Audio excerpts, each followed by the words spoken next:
The Apostle Paul didn't have a boring life. He often was in danger, in prison, in dangerous situations, and he never complained. Yet there was one thing that he prayed about to God, that it would be taken away from him. He called it his thorn in the flesh. What was Paul's thorn in the flesh? Watch this video to get the answer to this question. Do not forget to subscribe to our channel for more videos about intriguing Bible questions. When Paul tells about his life, it is quite astonishing what happened to him. He once wrote, 5 times I received at the hands of the Jews the 40 lashes less one.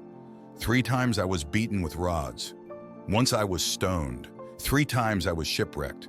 A night and a day I was adrift at sea, on frequent journeys, in danger from rivers, danger from robbers, danger from my own people, danger from Gentiles, danger in the city, danger in the wilderness, danger at sea, danger from false brothers, in toil and hardship through many a sleepless night, in hunger and thirst, often without food and cold and exposure. And that was only halfway through his ministry. There is no record of Paul ever asking God that he would avoid these trials. Even when he gets a prophecy that he will be imprisoned, he pushes ahead fearlessly. But there is one situation that is different.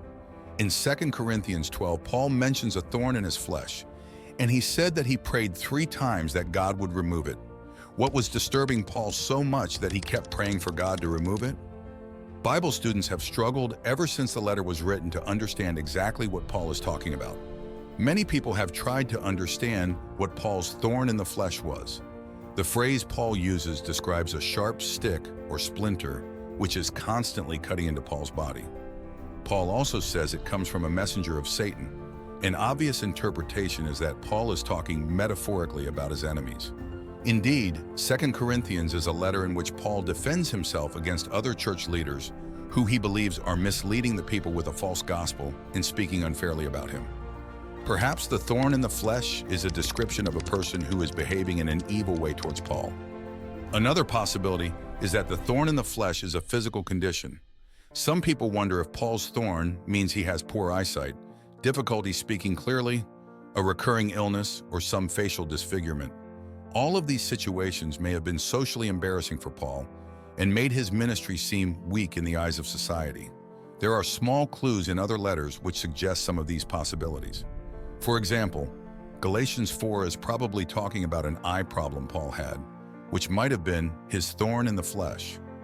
Finally, others have claimed Paul is talking about another part of his life, the fact he has no wife or family, unhappiness about his sexuality, or frustration that Jewish people are not accepting Christ. However, there is no real clue to prove these things are Paul's thorn in the flesh. The truth is, we will never know for sure. But even if the details of the problem are not known, Paul's message is clear.